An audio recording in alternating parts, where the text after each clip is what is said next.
अगर मैं आप ही से शुरू करूं साहब, ये बताइए कि जनता के बीच में आप लोग हैं और लगातार जा रहे हैं, जब जनता के बीच में जाते हैं तो मुद्दा क्या रखते हैं?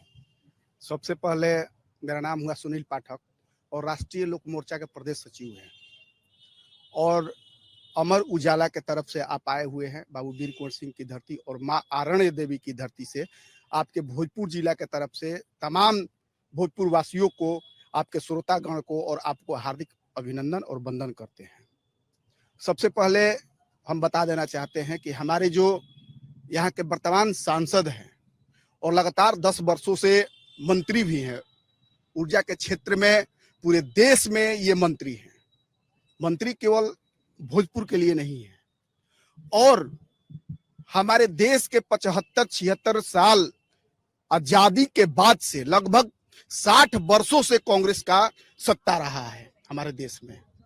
और इसके बावजूद हमारे मोदी जी 10 वर्षों से सत्ता में है और 5 से 7 साल अटल जी का सरकार था। भाजपा का लगभग 17-18 साल सरकार हमारे देश में थी और 60 वर्षों से कांग्रेस की सत्ता रही। तो जो विकास हुआ वो 60 साल और ये 18 साल, ये दोनों में जब तुलना कीजिएगा पूरे देश में तो आपको मालूम चलेगा कि उस तुलना में आरा का जो विकास हुआ है, हमारे पूरे बिहार में 40 लोकसभा सीट है, उसमें हमारे आरा लोकसभा सीट में और आरा लोकसभा में जितना कार्य हुआ है हमारे एमपी के द्वारा, उससे ज्यादा किसी भी लोकसभा क्षेत्र में कार्य नहीं हुआ है। अब पूछिएगा कि क्या क्या कार्य हुआ है, तो ये पूरा दिखाई दे रहा है कार्य। और यहाँ से जो महागठबंधन के उम्मीदवार हैं सुदामा बाबू, वो भी भोजपुर जिले के 7 विधानसभा में एक तरारी विधानसभा पड़ता है क्षेत्र, वहां से भी 10 सालों से जनप्रतिनिधि है।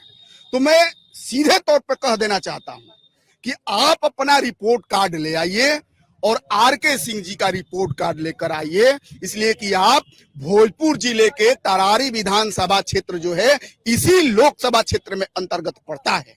चलिए, और अच्छी बात यह है ना कि आपने मुद्दों की बात को शुरू किया है कि 2 लोग अपने अपने रिपोर्ट कार्ड रख दें, अपनी अपनी बातें रख दें और जिसकी लकीर बड़ी हो जनता उसको चुन ले। अब थोड़ा एक काम करता हूं, मैं दोबारा सबके पास आऊं, लेकिन उससे पहले ये भी सुन लें।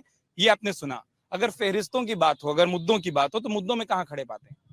जी देखिए, मोदी जी आए थे रोजगार के नाम पर, महंगाई को खत्म करने के नाम पर आए थे, लेकिन 10 सालों में जनता मोदी सरकार में कहे कि त्रस्त है। जनता पर लगातार महंगाई का बोझ, इस देश के युवा रोजगार के चलते लगातार आत्महत्या कर रहे हैं।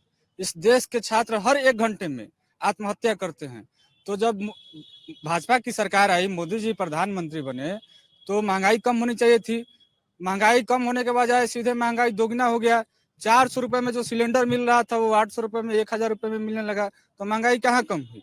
अगर आप ये वीडियो YouTube पर देख रहे हैं तो हमारे चैनल को सब्सक्राइब करें और बेल आइकन को दबाना ना भूलें। अगर आप Facebook पर ये वीडियो देख रहे हैं तो हमारे पेज को लाइक करें।